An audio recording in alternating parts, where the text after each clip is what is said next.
Today we have a patient from China.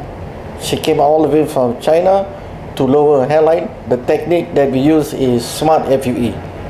Lowering hairline is very common when women age within 20 to 35 years old. Today is day 2, lowering hairline. The technique used is smart FUE. From this anterior point to here is about 2.5 centimeter. From here to here, the anterior point from the glabella to here is 5 centimeter. Coming around this area, we increase the density. This is the forelock area, we increase the density. The slits that we use is lateral slits here or perpendicular slits. And the hairline, the orientation of slit is sagittal.